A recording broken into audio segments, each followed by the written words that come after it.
Hola, amada familia Corandeo. Este es nuestro primer devocional matutino 2024, Verdad para Vivir. Bienvenidos. Febrero 22. Conoce a Dios. No tendrán que enseñar más cada uno a su prójimo y cada cual a su hermano, diciéndole, conoce al Señor, porque todos me conocerán, desde el más pequeño de ellos hasta el más grande, declara el Señor. Jeremías 31:34. Vamos a orar a nuestro buen Señor y presentar este devocional en sus manos, presentar nuestras vidas, nuestros corazones, y que el Señor sea guiándonos en todo lo que nos pueda guiar para nuestra edificación. Así que oremos al Señor, mis hermanos. Buen Dios y Padre nuestro, buenos días. Y nuevamente muchas gracias te damos, Señor, por medio de Jesucristo, tu Hijo. Una vez más, Señor, recordándole en nuestros corazones que es solo y únicamente por Jesucristo, el Señor y Salvador de nuestras vidas, que podemos elevar esta oración, Señor. Una oración bañada de gracia, acompañada de nuevas misericordias que nuestro Padre nos concede cada día, gracias al pacto que eternamente hizo con su Hijo, en el cual nosotros estamos incluidos y por el cual hoy podemos acercarnos confiadamente ante Él y su trono de gracia. Aquí estamos, Señor, agradecidos por tu inmensa bondad, por tu inmensa misericordia, elevando esa doxología como lo hizo el apóstol Pablo en Efesios capítulo 1, donde declaramos, Señor, que tú eres bendito por siempre, para siempre, Padre nuestro Señor Jesucristo, en quien nos ha bendecido con toda bendición espiritual en lugares celestiales. Por eso te agradecemos, Señor, y te damos la honra, la gloria, la alabanza, la exaltación a ti, Señor, que según tu gran misericordia nos hiciste nacer de nuevo, Señor, para que hoy pudiésemos estar delante de ti, conociéndote, Señor, conociéndote también a través del conocimiento de tu Hijo, y no solamente un conocimiento doctrinal, sino también un conocimiento espiritual. Tú nos diste el privilegio de poderte conocer a través de la regeneración, a través de la redención de nuestras vidas, a través de liberarnos del poder del pecado, a través de hoy, de habernos concedido la adopción de hijos para que hoy pudiésemos estar delante de ti y llamarte como lo hicimos al comienzo, Padre nuestro, Padre de nuestras vidas, Padre y Dios de toda misericordia y consolación. Aquí está nuestra vida, Señor, y por eso te agradecemos el que hoy podamos estar en este momento, en este tiempo, en este espacio, Señor, elevando nuestras oraciones delante de ti, Señor, elevando nuestras acciones de gracia, Señor, porque cómo no hemos de agradecerte el que podamos presentarnos delante de ti, Señor, si nosotros somos seres débiles, inmensamente débiles, totalmente necesitados de ti, Señor. Por eso, gracias, Dios mío. No solamente gracias por concedernos el poder estar delante de ti, sino también gracias por asegurar nuestra vida en ti, Señor. Por agarrarnos de nuestra mano, Señor. Por prometer que jamás nos soltarás y que nadie nos arrebatará ni de tu mano ni de la mano de Cristo, tu Hijo. Por permitirnos, Señor, tener promesas de seguridad en ti, Señor, recordándonos cada día de que nada ni nadie nos podrá separar de tu mano, Señor, porque en Cristo tu Hijo, aquel a quien entregaste en la cruz del Calvario, en Él somos más que vencedores, porque Él venció en la cruz. Y al tú resucitarlo, Señor, lo hiciste entonces, o por causa de ello, nos hiciste más que vencedores. Al ascenderlo, al estar sentado a tu diestra, Señor, asegurando, mostrando de esta manera su reinado, y por lo tanto nuestro reinado juntamente con Él, has asegurado esa victoria por toda la eternidad para nuestra vida. Por eso, gracias, Señor. Gracias, y tal como diría el salmista, ¿quién somos nosotros para que tú tengas de nosotros misericordia? ¿Quién somos nosotros, hijos de hombres, también pecadores, para que tú te acuerdes de nosotros? Sin embargo, Señor, te ha placido llamarnos, te ha placido colocarnos en tu reino, habiéndonos trasladado del reino de las tinieblas. Y por eso aquí estamos, Señor, agradecidos de que nos hayas convertido en un real sacerdocio, en una nación santa, en un pueblo adquirido por ti, Señor. Gracias, muchísimas gracias, bendito Dios, por concedernos estar aquí en este lugar. Quieras tú ayudarnos cada día con tu Espíritu, Señor, y con esa gracia, a que cada día, Señor, podamos anunciar tus virtudes, Señor, esas virtudes tuyas, en el hecho y en el acto misericordioso de habernos trasladado de las tinieblas, bendito Dios, de habernos llamado a tu luz admirable. Aquí estamos por ello, Señor, agradecidos y encomendando nuestra vida, Señor, desde temprano, o fortaleciendo esta oración, refiriéndome a aquellos, Señor, que de más temprano, Señor, estaban ahí postrados delante de ti, ahí delante de tu presencia, y que han tomado o toman este devocional como un tiempo, Señor, para regocijarse en ti, como un tiempo para fortalecer ese devocional que ya de por sí tienen mis hermanos, Señor. Gracias también por esos hermanos aquí conectados, Señor, desde diferentes fechas, pero que de alguna manera estos tiempos han terminado siendo de ayuda para disciplinarse en lo espiritual y para fortalecer y forjar, Señor, disciplina en su caminar. Padre, gracias, Dios mío, por ello. Gracias por aquellos que a través de estos devocionales han sido confrontados, restaurados, redarguidos, animados a seguir perseverando en tu gracia, Señor. Gracias, y gracias por todos aquellos que se van uniendo de diferentes ciudades, de diferentes países. Todo esto sea para gloria, honra y alabanza de tu nombre, para edificación de tu cuerpo, Señor, en diferentes lugares. Muchas gracias, Señor. Todo el honor y la gloria sea para ti. Y queremos también, Señor, antes de culminar este momento de oración y poder dar lugar a la lectura, Señor, del devocional, queremos colocarnos a cuentas contigo, Señor, para pedirte que nos perdones, bendito Dios. Si ya lamentable y vergonzosamente, Señor, ha habido pecado en nuestro actuar, Señor, en este día, Señor, a pesar de que es muy temprano, pero si ha habido pecado en la forma en cómo miramos, cómo hablamos, Señor, como en lo que oímos, Dios de la gloria, en lo que pensamos, Señor, en lo que sentimos, cualquier forma en la que se haya manifestado el pecado en nosotros, Señor. Si lo hay a esta hora, Señor, pues aquí estamos para pedirte que nos perdones, que nos transformes, que nos santifiques, que nos limpies de toda contaminación de carne y espíritu, bendito Dios. Y que si ha habido algún pecado que en la noche anterior, Señor, hemos pasado por alto, porque no hemos ido a nuestro lecho de descanso, Señor, y ahí no nos hemos acercado ante tu presencia para suplicar tu perdón, suplicar tu misericordia, Señor. Pues aquí estamos, Dios de la gloria, para pedirte que nos ayudes, Señor, que nos limpies de toda contaminación de carne y espíritu, que nos santifiques por tu palabra y por la sangre de tu Hijo Jesucristo, que nos limpies, que nos purifiques y que nos conceda, Señor amado, el poder estar delante de ti para honrarte, darte el honor, la gloria, la alabanza y toda la exaltación, Señor. Y que nuestras manos sean fortalecidas, levantadas, nuestras rodillas afirmadas y nuestros corazones llenos de ánimo, de fuerza espiritual, para cada vez más y más levantarnos en ti, Señor, y poder, oh Dios amado, andar como es digno de ti, agradándote en todo, llevando fruto en toda buena obra, Señor. Y cada día, oh Dios, mostrarnos al mundo, Señor, como lo que somos, hijos tuyos, Señor, tu iglesia, tu pueblo del nuevo pacto, Señor, para juntos, bendito Dios, dar honra y gloria a tu nombre, Señor. Gracias, muchas gracias te damos por este buen momento que podemos tener de oración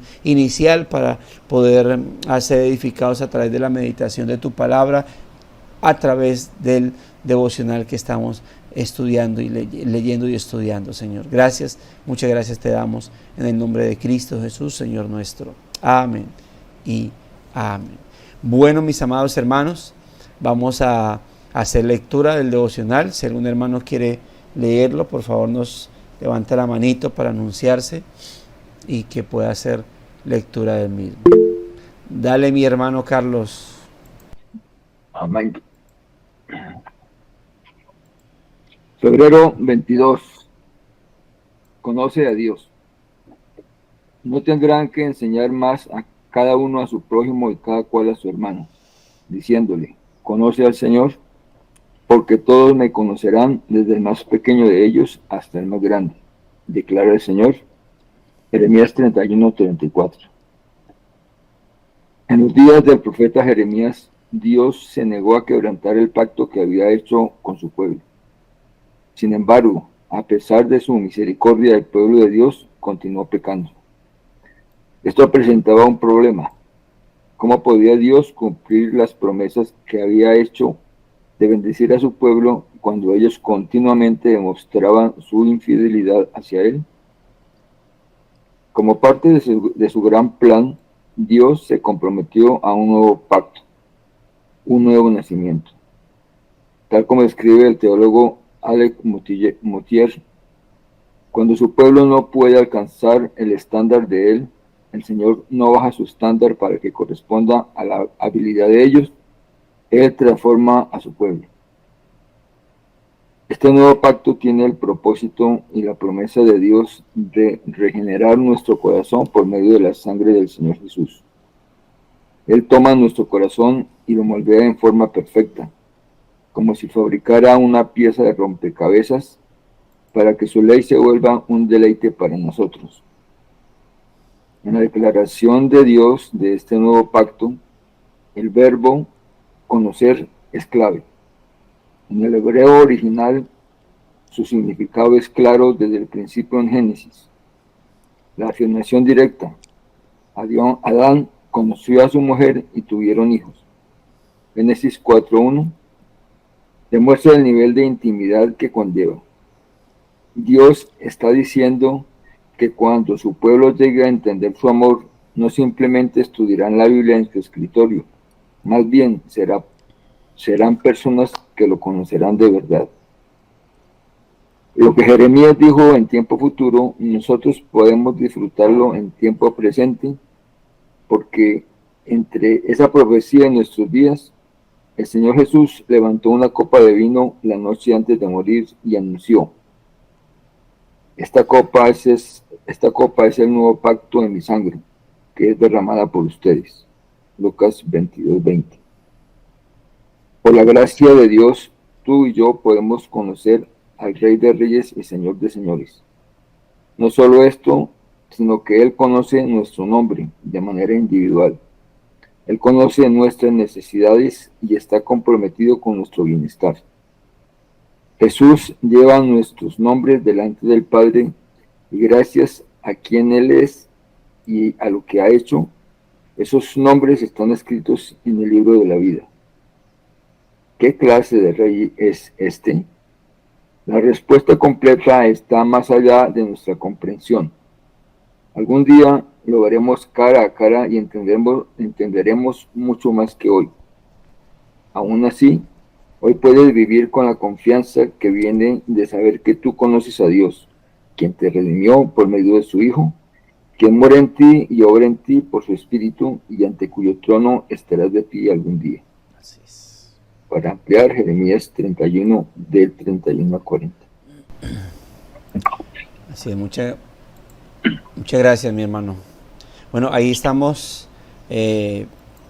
con este buen devocional, confrontante, obviamente consolador para nuestra vida, como siempre, y con el propósito de llevarnos a reflexionar, ¿no? No podemos olvidar parte de estos devocionales, que no es simplemente leerlos, ¿verdad?, y adquirir una información, sino que realmente esto pueda examinar, ¿no?, qué tipo de pensamientos estamos llevando a cabo nosotros como pueblo de Dios, cómo afecta eso nuestra forma de pensar.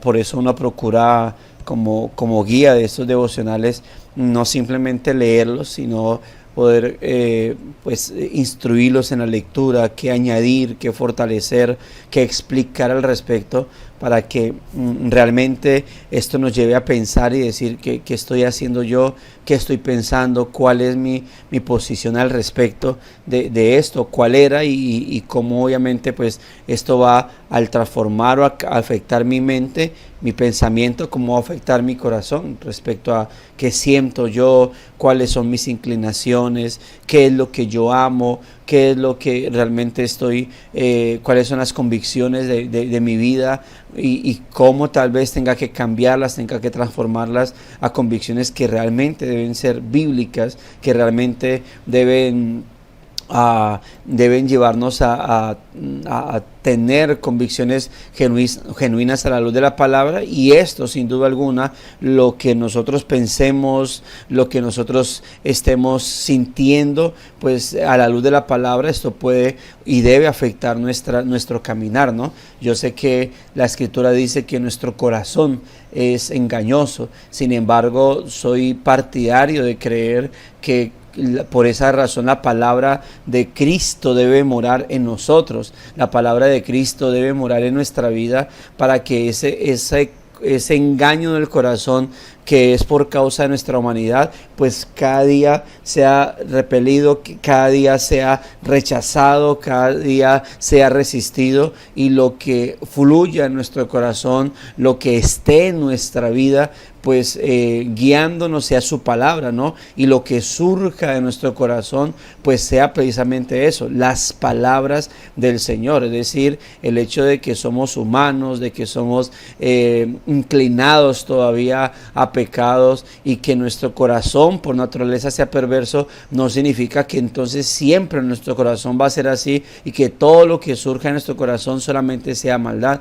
Se supone, hermanos, que nosotros tenemos un corazón regenerado, tenemos una vida regenerada, y por lo tanto, si bien Él constantemente va a intentar resucitar y sacar a relucir lo que por naturaleza hay, que es engañarnos, pues por la palabra de Cristo en nosotros y por su Espíritu en nuestra vida, es que Él cada día debe ir mejorando y transformando ese comportamiento. Obviamente, cada vez que surja un sentimiento de nuestra vida, un pensamiento, pues debe ser permeado a la luz de la palabra, y de esa manera nosotros podemos determinar esto de a dónde surge, qué es lo que sale, esto cómo debe ser comparado o cómo es respaldado con la palabra del Señor.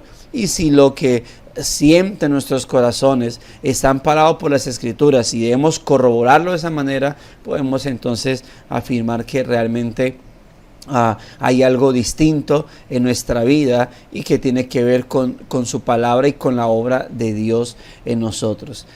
Es un excelente texto, por ello que nos se plantea como esa promesa desde el antiguo pacto, ¿no? Aquí creo que Judá, porque ese es el profeta Jeremías, está para el tiempo de Israel del sur, ¿no? De Judá, lo que conocemos como la nación de Judá, y debido a que el pueblo de Israel siempre estuvo, Dios siempre estuvo extendiendo su misericordia, siendo bondadoso, siendo paciente. Lo hizo para con Israel del norte, después de que lo hizo con toda su nación junta.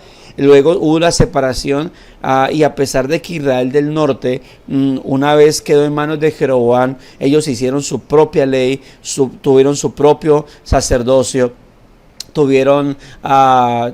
hicieron su propio templo. Aún así Dios no los abandonó. Dios siguió mandándoles profetas, y en ese sentido digo que no los abandonó, es que les siguió mandando mensajes. Elías fue el profeta para la nación de Israel del norte. Y Elías fue ese profeta que estuvo constantemente hablándole al pueblo. Si Jehová es Dios, seguirle. Si es Baal, vayan en pos de él. Constantemente estuvo ahí. Profetas internamente estuvieron ahí siempre llevando la palabra. Eliseo fue el profeta también que reemplazó a Elías y fue para la nación de Israel del norte. Isaías estuvo profetizando para Israel del norte una y otra vez, hasta que ya este pueblo pues fue llevado en cautiverio. Pero es interesante, por ejemplo, cuando uno lee a Elías, y Elías diciendo: no, yo solamente soy el único bueno aquí dentro de esta nación de Israel del norte, soy el único aquí que sirve a Dios. Pero Dios le hace saber que él había reservado a 7,000 hombres que no doblaran su rodilla ante Baal.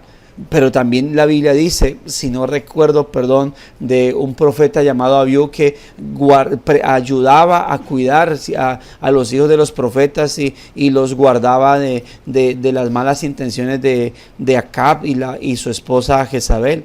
Entonces Dios siempre estuvo haciéndolo. Ya cuando no hubo más remedio, pues los manda en cautiverio, pero muchas personas de seguro huyeron para la nación del sur, Israel del sur, o Judá como se le conoce, para mirar o procurar tener esa coinonía genuina con el Señor. Pero también resulta que entra en pecado, va incurriendo en pecado, Dios sigue enviando profetas, Dios les manda advertencias, entre esos Habacuc estuvo ahí, y estuvo Jeremías, y dice la escritura también, más exactamente es para con ellos, que dice, y cuando ya no hubo más remedio, después de toda la misericordia, la paciencia, la bondad que Dios había tenido para con el sur, para con Judá, pues ya tuvo que entregarlos en cautiverio.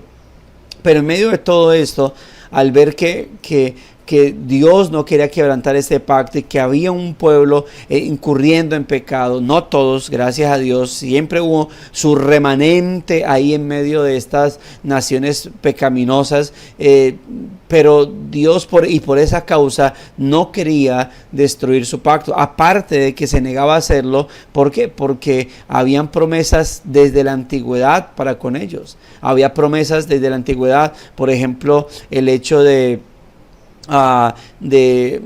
cuando se niega a destruir el mundo entero, por ejemplo, es porque había la promesa de que de la simiente de la mujer nacería aquel que aplastaría la cabeza de la serpiente. Ya eso implica que Dios no puede destruir totalmente la humanidad, porque hay una promesa que de esa misma humanidad surgiría el Mesías, el libertador. Pero luego va pasando el tiempo y aparece alguien, un hombre llamado Abraham, a quien le promete que de su simiente, de la simiente, es decir, de lo que sería la descendencia, él surgiría aquel en quien serían bendecidas todas las familias de la tierra. Así que ya elige entonces no solamente una humanidad, es decir, ya no solamente determina que la humanidad no sería destruida, sino que habría un grupo en particular para sacar a esa persona o a ese ser que sería en quien las personas o el mundo entero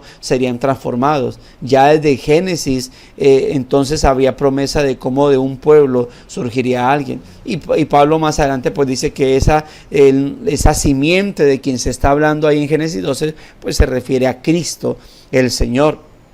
Entonces, por eso Dios se negaba obviamente a quebrantar su pacto. ¿Por qué? Porque si Dios quebrantaba su pacto, pues independientemente de lo que ellos hicieran o pasaran, estaría quebrantando su palabra.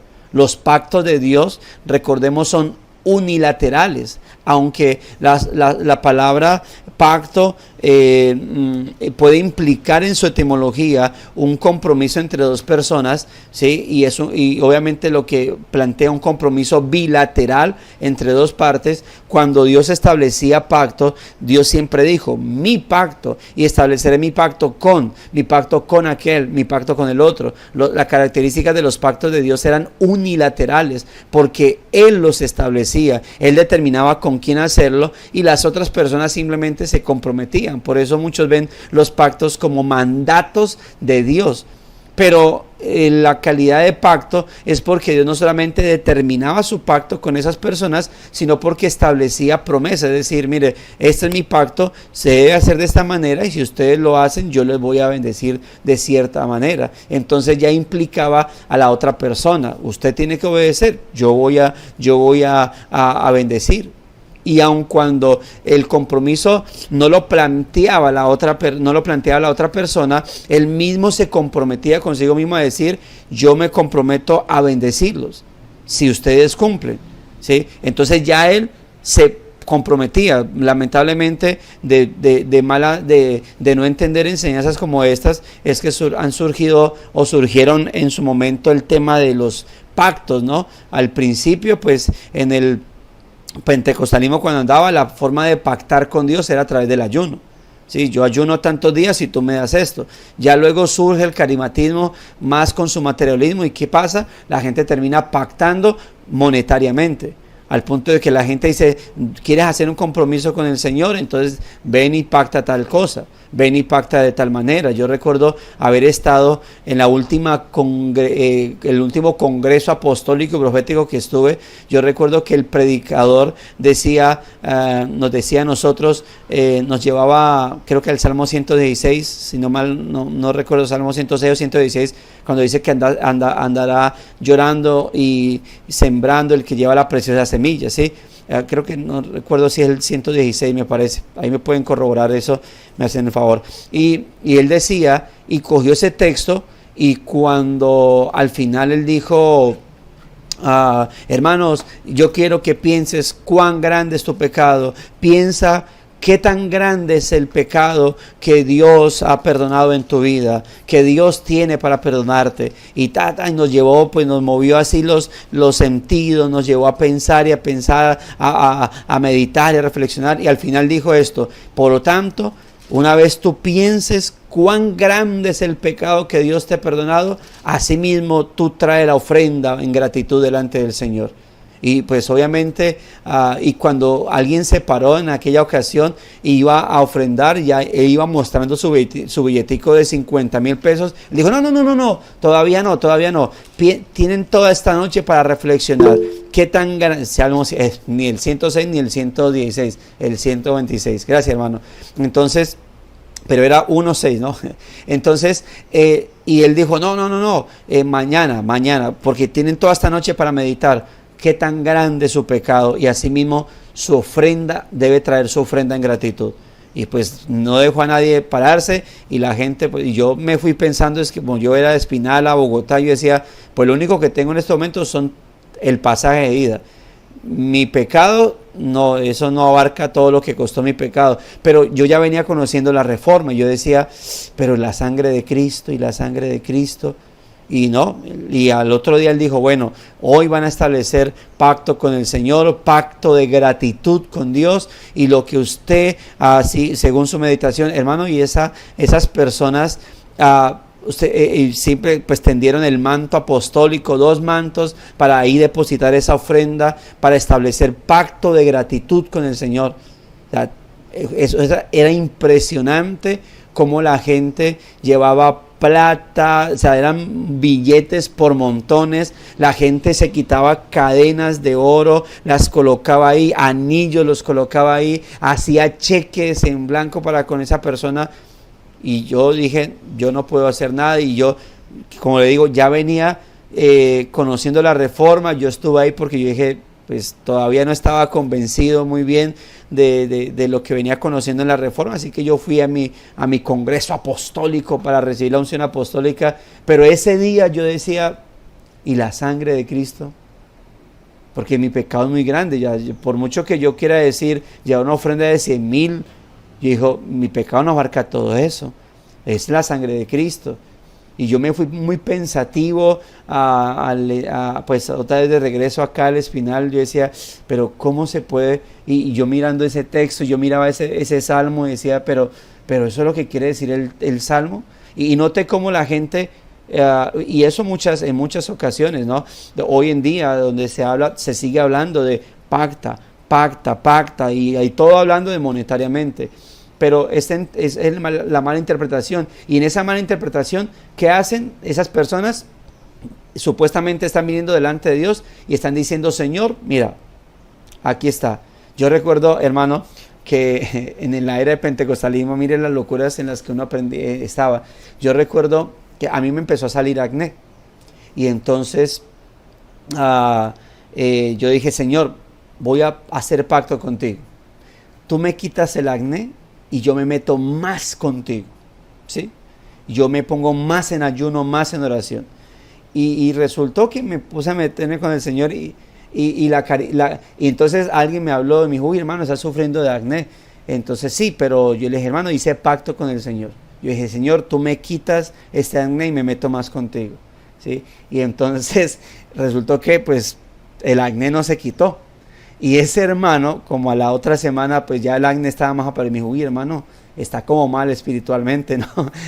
Porque recordó lo que yo le había dicho. Entonces, yo decía, ¿y ahora qué hago? Y dije, Señor, como que usted no aceptó mi pacto, pero bueno, y pues seguí ahí con el Señor, pero las cosas que uno hace malinterpretando las Escrituras, supuestamente haciendo pactos con el Señor, porque la Biblia dice que Dios hacía pactos, pero los pactos en la Biblia son unilaterales, Él los establecía, son de Él elegía a la persona de gracia y ya. Y por eso se habla del pacto de redención o del acuerdo intertrinitario que es entre las personas de la divinidad, el Padre, el Hijo, el Espíritu Santo. Ese acuerdo, ese pacto que se hizo desde la eternidad con el Hijo de redimir personas. Y cuando aparece Jeremías 31, es por primera vez que aparece la palabra nuevo pacto en la Escritura. Y luego, si usted va a notar, usted va haciendo un recorrido, aparece por primera vez en el Antiguo Testamento y en el Nuevo Testamento vuelve a aparecer la palabra nuevo pacto, ya no en hebreo, como fue acá, berit, sino que aparece ya ahora en el idioma griego, que es diateke, esta palabra para pacto, y todos estos pactos son unilaterales, porque es Dios estableciendo pacto con su pueblo, pero eligiendo a alguien que representara estos pactos. En la antigüedad empezamos con Adán, que se conoce como el pacto de obras, luego aparece Noé, luego aparece Abraham, luego aparece Moisés como un mediador, porque se sigue la línea del pacto abrahámico, luego aparece David y finalmente aparece Cristo, el Señor, como el último eterno representante con quien Dios hizo pacto. Y dice acá, estableceré un nuevo pacto para con ellos. Dios se negaba a quebrantar el pacto porque Dios había puesto su palabra ante ellos y por lo tanto siempre estuvo ahí. Y a pesar de que el pueblo continuó pecando, pues Él tuvo que llevarlos a cautiverio, ponerlos bajo castigo de sus enemigos, pero no significa esto que hubiese quebrantado su pacto. Al contrario, lo que Dios más bien decide establecer o anunciarles a ellos es ese nuevo pacto que se establecería y que aparece en Jeremías capítulo 31, versículo 31 hasta el 40. Usted va a notar ahí en esos textos donde anuncia ese nuevo pacto que vendría más adelante y en donde ya no se esperaría o ya no haría con ellos lo que estaba haciendo, donde demandándoles una obediencia que obviamente ellos no podían cumplir, pero con el objetivo, con el propósito de mostrar la incapacidad que ellos tenían para ofrecer lo que Él les demandaba, y por eso estaba el sistema sacrificial, por eso estaba el rol sacerdotal. Sin embargo, poco a poco se iba acercando el tiempo que Dios había determinado en el cual todo sería transformado, y es donde aquí escribe o el escritor del devocional plasma unas hermosas palabras de otro teólogo, y él dice que esas palabras son estas: cuando su pueblo no puede alcanzar el estándar de Él, note, el Señor no baja su estándar. Como dice, bueno, pues ya que no pudieron cumplir estos mandamientos, pues rebajémoselos, ¿no? A un poquitico menos difíciles. En alguna ocasión decíamos esto: Dios no es menos severo en el nuevo pacto, como algunos lo quieren plantear. Dios no bajó a su justicia, no le bajó a su santidad en el nuevo pacto. Dios sigue siendo, Dios no muta, Dios sigue siendo el mismo. Así que dice, el Señor no baja su estándar para que corresponda a la habilidad de ellos. Él lo que hace es transformar a su pueblo, y es lo que Él está profetizando en este texto de Jeremías 31 en adelante, al 34 en este caso, es lo que Él está estableciendo en ello. Y por eso ahí está el verso completo, que precisamente es el texto para meditar luego de este devocional. Voy a leer el texto. ¿Dónde está? Jeremías 31 al 34 para que tengamos el contexto de este buen verso. Dice,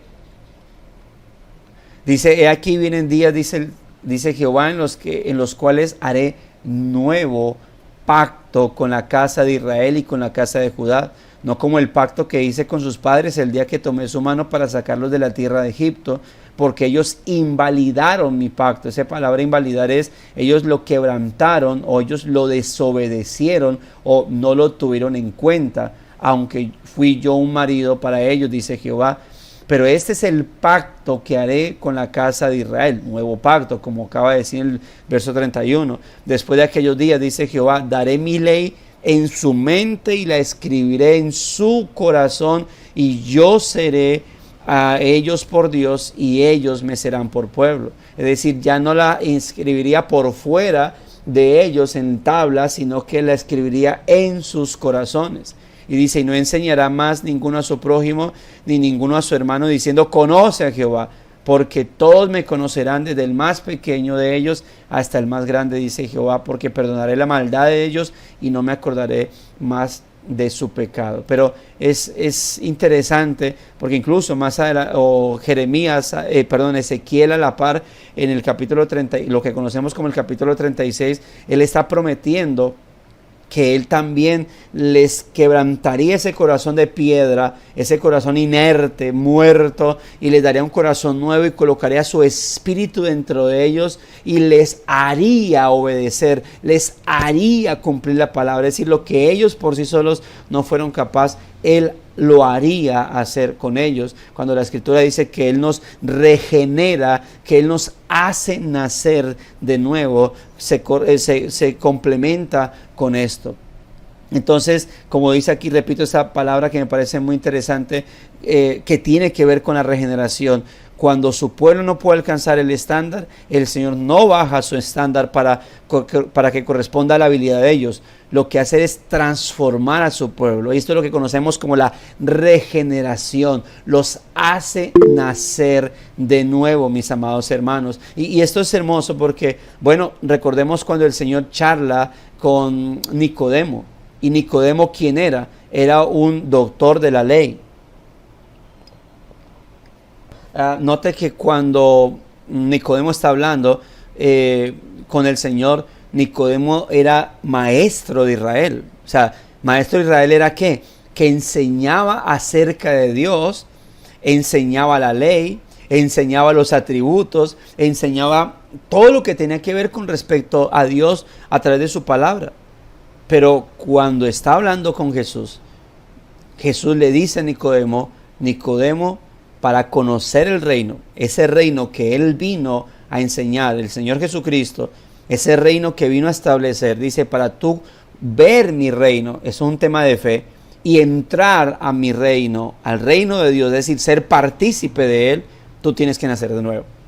O sea, le estaba diciendo a alguien que tenía conocimiento de Dios, que él tenía que nacer de nuevo.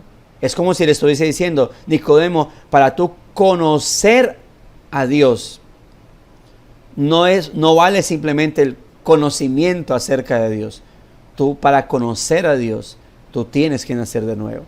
Tú tienes que ser transformado. Y note eso, y eso es lo que pasaba con muchos de los israelitas o de los ancianos, toda esa gente que conocía acerca de Dios y hablaba acerca de Dios. Y es ahí donde, amados hermanos, es a esto donde apuntaba el nuevo pacto. En este nuevo pacto, dice, tiene el propósito y la promesa de regenerar nuestro corazón por medio de la sangre de Jesús, porque Cristo es la clave, la razón para que este nuevo pacto se establezca. Su sangre, su sacrificio. Él tomaría el corazón del ser humano, de su pueblo, y lo moldearía de la forma perfecta, no esperando a que ellos lo hagan. Ahora, Dios nunca ha esperado que ellos por sí solos se regeneren. Algunos enseñan, más que todo en el tema del dispensacionalismo, como diciendo la salvación, cómo ha sido la salvación a través de todos los tiempos. Y entonces algunos dicen, en el nuevo pacto la salvación es por medio de la gracia, pero en el antiguo pacto la salvación era por medio de la ley. Y eso no es verdad, mis amados hermanos. La salvación siempre ha sido por la gracia, siempre a través de la fe en Dios. Solo que en el nuevo pacto, mis amados hermanos, pues es más claramente, se ve más claramente la realidad de que la salvación está Cristo, pero siempre ha sido necesaria la fe en Dios para la salvación. Hebreos dice que la sangre de los machos cabríos jamás limpió pecados, jamás redimió pecados. Entonces, ¿por qué los hacía sacrificar animales? Porque era el medio que apuntaba hacia el gran sacrificio. Ellos eran salvos no colocando la mirada en la sangre del macho cabrío o del cordero, sino que ellos eran salvos porque obedecían esa ordenanza de Dios, pero mirando hacia el Señor. La fe en el Dios que los iba a perdonar y a salvar. Siempre fue por medio de la fe. Y una fe que concedía a Dios de manera por gracia a su pueblo. Dios siempre obraba en su pueblo. Lo que pasa es que ahora en el nuevo pacto Dios mostraría qué es lo que a través de los tiempos quería enseñar. Cuando Cristo viene a hablar acerca de la ley, Él viene a mostrar la esencia genuina, la esencia real de lo que es esa ley, de cómo ellos la estaban malinterpretando. Jesús en ningún momento vino a quebrantar un solo pedazo de la ley, una sola coma. Cuando Él manda a los judíos, por ejemplo, a tomar las espigas, a sus discípulos, a tomar espigas en el día de reposo, Él no les está mandando a quebrantar el día de reposo, ni Él lo está quebrantando. Él les está enseñando a los fariseos qué es guardar realmente la ley, mis amados hermanos, qué es guardarla, y que no es como ellos la estaban guardando, que incluso le añadían más cosas. Así que el Señor siempre vino a mostrar genuinamente cuál es el camino hacia el Señor, pero viene a mostrarse ahora a sí mismo como el camino genuino. No era la ley y su obediencia, el camino siempre era la fe en el Señor, solo que ese Dios ahora viene a estar en medio de ellos y a decir, mire, yo soy el camino, yo soy la verdad que deben adquirir, yo soy la vida que deben buscar. Yo soy el único camino hacia el Padre, porque Él es ahora ese mediador entre Dios y los hombres, o ese único mediador. Él es ahora ese camino, ese representante como cual sacerdote delante de Dios en favor del pueblo. Y es lo que viene a establecer. Ahora, por eso, cuando Él habla acerca de esa palabra, ¿no?, en la declaración de Dios de este nuevo pacto y de cómo en ese nuevo pacto nadie tendría que decir conoce al Señor, porque todos lo conocerán. Pero uno dice, ¿cómo así todos lo conocerán? Es decir, todos los que estén incluidos en ese nuevo pacto, todos lo conocerán, porque es Dios quien va a incluir a las personas. En algún momento hablamos o recordamos el texto del Señor Jesucristo, cuando Él, en Juan capítulo 10, Él dice, todos los que el Padre me da, todo lo que el Padre me da, nada se perderá, todo será resucitado en el día postrero. Y le decía, cuando el Señor habla de todo lo que será resucitado, no está hablando de cosas, sino de personas. Todos le conocerán, dice, todos los que estén incluidos en ese nuevo pacto le van a conocer, y quien los incluye es el Señor. Juan capítulo 6, verso 44 dice, nadie puede venir a mí si no le es dado por el Padre. Ninguno puede venir a mí si no es traído por el Padre, y Dios ha encargado esa labor a su Santo Espíritu, por quien convence de pecado, de justicia y de juicio. Le ha encargado esa labor, es decir, todas las personas somos llevados a Cristo para tener fe en Él por medio del Espíritu Santo. Por eso el verbo conocer implica no solamente mera información o una aceptación de información acerca de la palabra. Ese conocer va más allá de la información, es conocer genuinamente al Señor. Dice Dios está diciendo que cuando su pueblo llegue a entender su amor, no simplemente estudiarán la Biblia en su escritorio, más bien serán personas que lo conocerán en verdad. Pero dice, cuando llegue a entender su amor. En Romanos capítulo 5, versículo 4, dice que el amor de Dios ha sido derramado sobre nuestros corazones, hermano. El amor de Dios ha sido derramado en nuestros corazones por el Espíritu de Dios, dice, por el Espíritu Santo. La razón por la cual usted y yo amamos a Dios, como dice, no es porque le hayamos amado primero, Él nos amó primero a nosotros, y ese amor primario de Dios hacia nosotros se manifestó a través de su Hijo, de haberlo prometido desde antes de la fundación del mundo, porque el Cordero fue sacrificado desde antes, es decir, fue determinado a ser sacrificado desde antes de la fundación del mundo, pero manifestado en los postreros tiempos. Y en consecuencia a ese amor demostrado a través del sacrificio, también viene el amor de Dios demostrado al colocar o al darnos a su Espíritu en nosotros.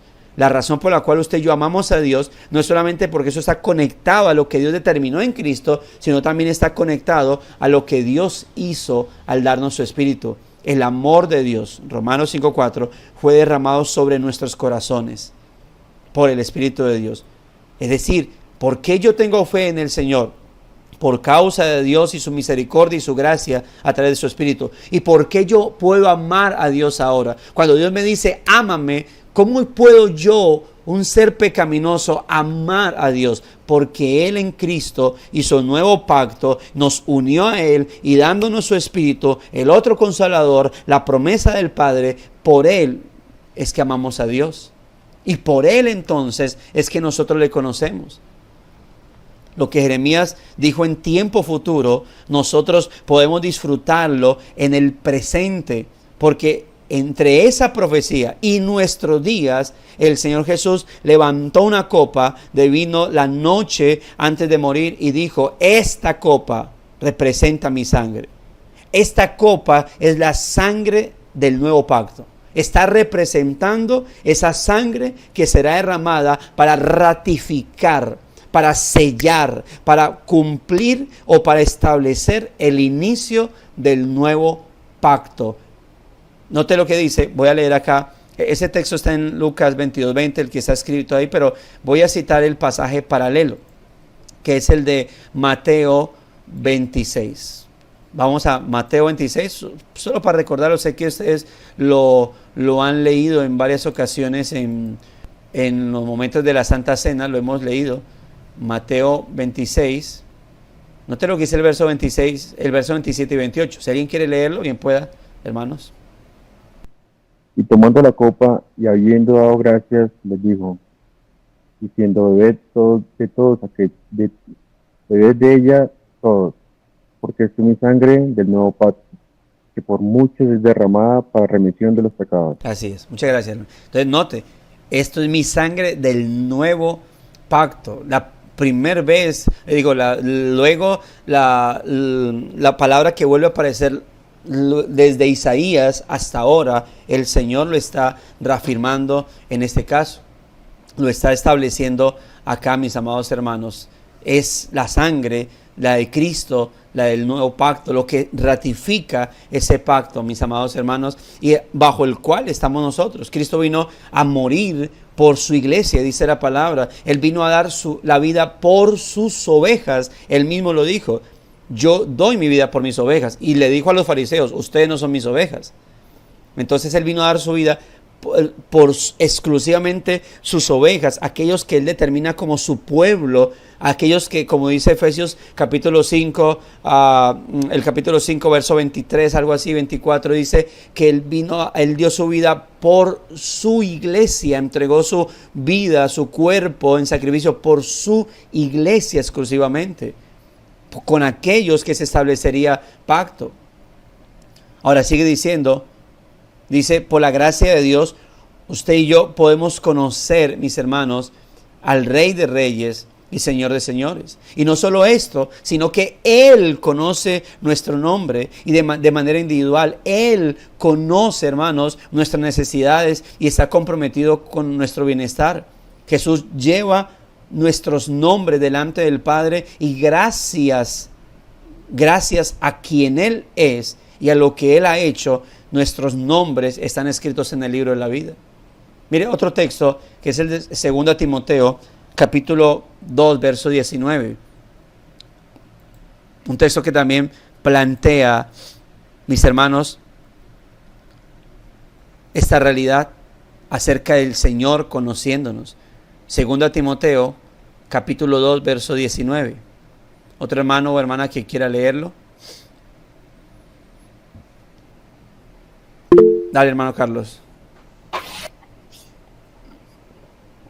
Pero el fundamento de Dios está firme, teniendo este sello. Conoce el Señor a los que son suyos y apártese de iniquidad todo aquel que invoca el nombre de Cristo. Así es. Note, conoce el Señor a los que son suyos. Conoce el Señor. Y eso es muy interesante. Por eso el término conocer, o el verbo conocer, que implica intimidad, por eso el escritor lo relaciona con lo que desde el Génesis dice: conoció a Adán, a su mujer. Habla de un término de intimidad, y cuando se aplica de nosotros conoceremos al Señor, hace referencia a lo íntimo, lo profundo, desde nuestro ser, y Él nos conoce también a nosotros de esa misma manera. No hay nadie, hermano, que nos conozca como nos conoce el Señor. Es más, nos conoce aún mejor de lo que nosotros mismos nos conocemos. Pero este conocimiento, por causa del nuevo pacto, no implica simplemente un conocimiento por ser su creación. Ahora nos conoce como sus hijos, como sus redimidos, como su pueblo, como su nación santa, como su real sacerdocio, como el pueblo que Él adquirió para sí mismo. Conoce el Señor a los que son suyos, pero este conocimiento, amados hermanos, Él nos conoce a nosotros de una manera distinta, porque si bien todos somos creación de Él, solamente aquellos que han rendido sus vidas al Señor son sus hijos. Solo aquellos que han recibido esa fe salvadora son vistos como sus hijos. Por lo tanto, Él nos conoce de manera exclusiva y nos ve a nosotros, sus redimidos, sus regenerados, de una manera exclusiva. Conoce el Señor a los que son suyos, y como son suyos, por eso el llamado es: apártense de iniquidad. Los que son de Él no pueden actuar como los que no son de Él, en cuanto a un sentido redentivo, en cuanto a un sentido de adopción. Por eso esto no solamente es de gratitud en nuestros corazones. Conozco al Señor por la gracia divina. Ok, por lo tanto entonces, eso en conclusión debe llevarnos a actuar de manera distinta. Por eso dice, cité el texto de 2 Timoteo: conoce el Señor a los que son suyos y apártese de iniquidad todo aquel que invoca el nombre del Señor. Yo puedo decir, por la gracia divina, el Señor me dio fe. El Señor me concedió su Espíritu, por eso le puedo conocer, no solamente por información, no solamente por lo que he leído, por lo que me han enseñado, sino porque también íntimamente le conozco. Él me conoce, yo le conozco, pero eso implica entonces que mi comportamiento debe ser conforme a eso. Le conozco como mi Dios, Él me conoce como su Hijo, por lo tanto entonces la relación que debe haber entre Él y yo debe ser de esa manera, mis hermanos. Debe marcar una distinción. ¿Qué clase de rey es este? La respuesta completa está más allá de nuestra comprensión, obviamente. Conocer a Dios, cuando Él habla de conocer, obviamente no se trata de un conocimiento pleno, ¿no? Sino de un conocimiento, de saber que podemos acercarnos ante Él como nuestro Dios, como nuestro Padre. No es conocimiento pleno. Eso ni siquiera la eternidad bastará para conocerle plenamente. Sin embargo, le conocemos como nuestro Padre, como nuestro Redentor, como nuestro Dios, como nuestro Señor. Algún día le veremos cara a cara y entenderemos, eso sí, no plenamente, pero por lo menos mucho más de lo que hoy entendemos y lo que hoy le conocemos. Aún así, hoy puedes vivir con la confianza que viene de saber que tú conoces a Dios, porque Él te regeneró, porque Él te redimió, Lo hizo por medio de su Hijo Jesucristo, quien mora en nosotros, y lo hizo a través de su Santo Espíritu, por quien ha obrado nuestra vida y por quien se nos ha iluminado la palabra, mis amados hermanos, y por quienes algún día estaremos ante su trono, mis amados hermanos. Él nos ha regenerado. Ahora, la regeneración que se da por causa del Espíritu Santo, note cómo el Señor plantea la regeneración, o deja la regeneración en manos del Espíritu Santo. Y alguna vez les decía cómo opera la Trinidad, ¿no? En la salvación. Dios el Padre determina salvarnos. El Hijo determina venir a lograr eso que el Padre ha determinado, es morir por nosotros y darnos esos beneficios. Ahí está en la cruz. Pero no soy yo que... Algunos dicen, mire, Cristo murió en la cruz por toda la humanidad y dijo, listo, ya morí, ahí les dejo, ustedes verán qué hacen. No, Cristo murió y dejó los logros salvíficos ahí. ¿Y a quién se le encargó la aplicación de esos logros? No a mi voluntad, sino a la obra del Espíritu Santo. Y por eso Él es el que regenera, Él es el que transforma. Y es lo especial, porque dice la Escritura en Efesios 1:13 que nosotros somos sellados con el Espíritu Santo. En otras palabras, Dios envía su Espíritu para regenerarnos, y esa es la manera en cómo Dios el Padre ha sellado a los suyos, dando a su Espíritu para que Él sea quien regenera. Y es Dios así, conociéndonos como sus hijos, como su pueblo, como su esposa, dice la Escritura, como la esposa del Cordero.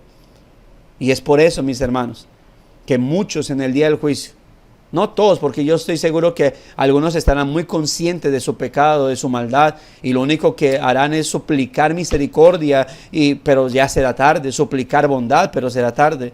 Pero muchos van a argumentar, Señor, nosotros hicimos cosas en tu nombre, nosotros hicimos esto, hicimos aquello, hicimos lo otro. Y las palabras más aterradoras de las cuales ruego al Señor, cada vez que las recuerdo, me libre de esas palabras y me ayuda a andar conforme a Él, son estas: nunca los conocí.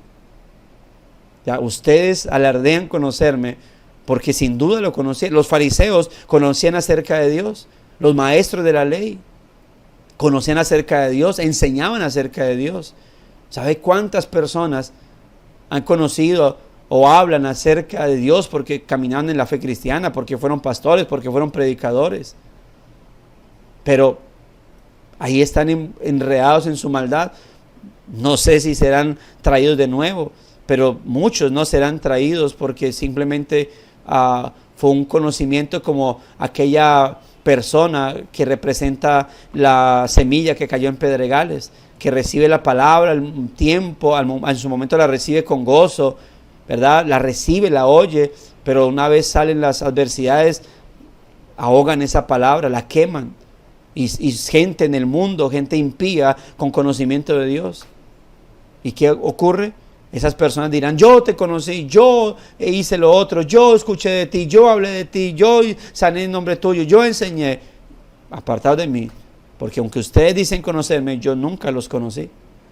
Hermanos, pero es por eso, porque a los que Dios conoce se distinguen. ¿Por qué? Por el caminar de ellos. Debemos no solamente alardear de que tenemos conocimiento acerca de Dios, mis hermanos, debemos orar al Señor para que realmente le conozcamos íntimamente. Y si le conocemos íntimamente, mis amados hermanos, eso implica entonces que debemos actuar como tal. El Señor nos ayude cada día a andar conforme a lo que nosotros profesamos ser, mis hermanos, y decimos que creemos. Dice, antes de orar, voy a leer el comentario de nuestro hermano. Bueno, ahí colocó el Salmo 126 para recordatorio de lo que le estaba contando. Dice, el nuevo pacto en la sangre de Cristo es la fórmula eficaz provista de Dios, por Dios para transformar el corazón duro y pecador de su pueblo. Su amor sacrificial provoca en el creyente un conocimiento maravilloso de su buena voluntad de acercarnos y reconciliarnos por medio de la redención en la cruz. Ahora transforma nuestro pensamiento y corazón. Ahora vivencialmente le amamos, deseamos amar su palabra y sus leyes. Así es. Y ahí Elmer coloca el texto que leímos ahorita. Vamos a orar al Señor y luego damos lugar a si alguien tiene algún comentario, aporte o inquietud en particular. Oremos, mis hermanos. Padre, Señor, gracias por este devocional, un recordatorio, Señor, un santo recordatorio que alienta nuestras vidas al recordarnos, Señor, que tú nos conoces, que nosotros te conocemos, no por nuestra inteligencia, no por nuestra viveza, sino por tu gracia. Y siempre ante eso, Señor, vale el recordar que es que no nos escogiste de lo más inteligente, de lo más sabio, nos escogiste de lo más necio, de lo más vil, Señor. Y por eso te agradecemos porque nos has transformado, Señor. No fue una decisión primaria en nosotros. Claro que al final terminamos nosotros confesándote, al final terminamos nosotros recibiéndote, declarándote como nuestro Señor y Salvador, pero eso fue producto de lo que tú hiciste en nosotros, de lo que por tu Espíritu operaste. Si yo pude confesarte como Señor de mi vida fue porque tú operaste en mi corazón y me hiciste creer, me diste la fe salvadora, me convenciste por tu Espíritu de pecado, de justicia y de juicio, y por eso pude tomar la decisión de recibirte como Señor y Salvador, y de esa manera pues tú me diste la autoridad para ser hijo tuyo, para poder conocerte como Padre, para poder conocerte como nuestro Redentor, como mi Salvador, como mi Señor, como mi guía, como mi todo, Señor. Así que gracias, muchas gracias por ese operar tuyo en mi vida, Señor. Gracias por concedernos tu Espíritu para aplicar lo que Cristo en la cruz del Calvario dejó establecido, Señor. Gracias por ello, bendito Dios. El honor, la alabanza sea para ti. Si hay alguien, Señor, que entre nosotros ha escuchado este devocional, Dios, y no te conoce, Señor, seas tú obrando en la vida de él. Seas tú, Señor, tocando su corazón por tu Espíritu, Dios mío, y que así como hiciste con nosotros, Señor, por tu Espíritu, Señor, lo lleves a ti, a los pies de tu Hijo Jesucristo, le concedas esa fe, Señor, para que al mirar a tu Hijo pueda clamar a Él como Salvador, como Redentor, y por medio de Él pueda llegar a ti, Señor, porque es lo que tú has establecido en tu palabra, bendito Redentor. Muchas gracias, Señor.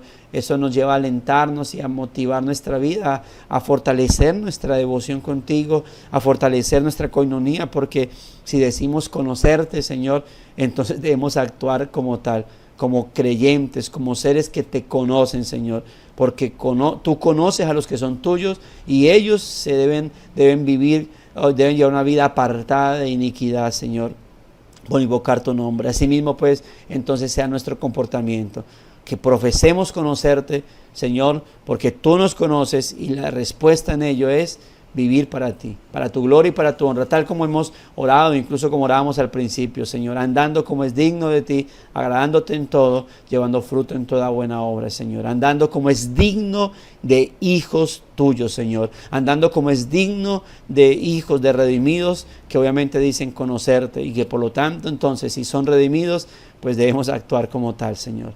Muchas gracias, Dios, que esta palabra pues pueda seguir alentando a aquellos que están caminando correctamente delante de ti y aquellos que no, pues sean redarguidos, Señor, y puedan, oh Dios, ser movidos a arrepentimiento y a reacomodar sus vidas, bendito Dios. Señor, en tus manos encomendamos el resto del día, pidiendo que nos guíes en todo, que nos ayudes desde nuestros pensamientos, desde nuestros sentimientos, Señor. Ayúdanos para que podamos actuar correctamente, Señor amado, para que lo que veamos, lo que oigamos, lo que hablemos, Señor, lo que pensemos, todo, absolutamente todo lo que hagamos, Señor, sea dirigido por tu Espíritu, por tu palabra, Señor, y sea llevado a cabo de manera santa. Aun cuando al final del día, Señor, pues sabremos que tenemos que ir ante tu presencia, Señor, para colocarnos a cuentas y continuar disfrutando de tus gracias y de tus benevolencias. Te agradecemos por Cristo nuestro Señor y Salvador. Amén y amén. Mis amados hermanos, no sé si algún hermano tenga algún aporte al respecto, que pueda hacerlo. Solamente, hermanos, estaba meditando en toda su enseñanza. Y hay un punto donde lo hemos pasado bastante por alto a los creyentes, sobre todo, ¿verdad? Y nos conformamos mucho a lo que las personas aún en las iglesias que dice ser creyente o no, nos apegamos o se apegan, y entonces el que es buen creyente se va acostumbrando, como dice la Escritura, al mundo. Y es que el Antiguo Testamento y el Nuevo Testamento, como usted explicaba, siempre en ellos está la gracia de Cristo, siempre está Cristo, y se predica que el Antiguo Testamento se queda allá atrás. Por eso no podemos apreciar a Cristo desde Génesis hasta Apocalipsis, porque Cristo está desde el inicio hasta el final. Él es el dueño de la Escritura, Él es la Escritura, Él es el camino, Él es la esperanza, no es uno de los caminos. Entonces, desde Cristo creo que lo que usted está enseñando está muy bueno, y es malo aplaudirlo, ¿verdad? Quiero motivar a los hermanos y a mí mismo, ¿verdad? Eso de aplaudirse dice que el corazón se pone muy hinchado muy rápidamente y es peligroso, ¿verdad? Pero entonces, hermano, yo lo animo a que nos siga enseñando, y yo les pido disculpas por estar un poco ahí apartado del grupo, porque el tiempo pues se me estaba haciendo demasiadísimo, y aún está ahí, pero estoy tratando de reacomodarlo, ¿verdad? Esta es hora de trabajo para mí. ¿De dónde eres, pero, hermano? ¿De dónde eres? Exactamente, de Nicaragua. Al inicio del grupo, yo sí, soy nicaragüense. Okay. Donde decía un boxeador, donde dice donde las mujeres tienen solamente hombres. Creo que ustedes lo escucharon. No, Héctor, empiezas a las 4:30 de la mañana entonces el devocional. Ajá, sí, claro. Así es, esa es la hora.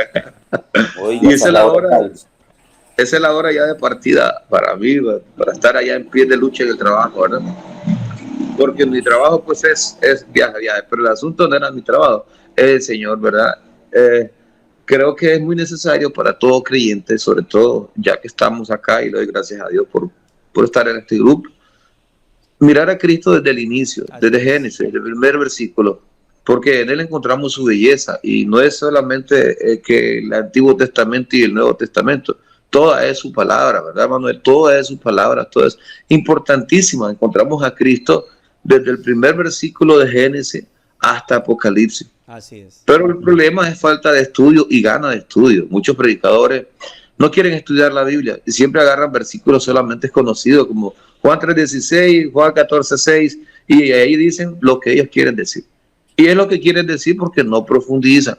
Es muy maravilloso, sí, lo voy a decir así, exponer y escuchar a expositores cuando le dan vuelta a la Biblia, cuando van desde el Antiguo Testamento al Nuevo Testamento y exponen a Cristo, no exponen sus enseñanzas ni a hombres, ¿verdad? A Cristo, y encuentran a Cristo.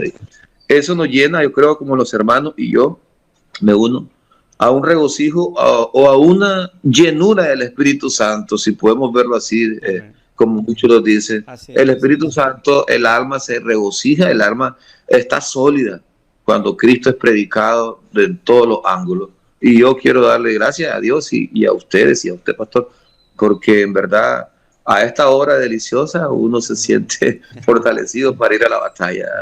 Yo lo animo que siga así, y gracias, hermano. Señor, buen día. Ayudando. Gracias, hermano, por su comentario. Bueno, mis hermanos, gracias y paz a todos. Tengan un excelente día. El Señor los ayude en todo su caminar y nos estaremos viendo.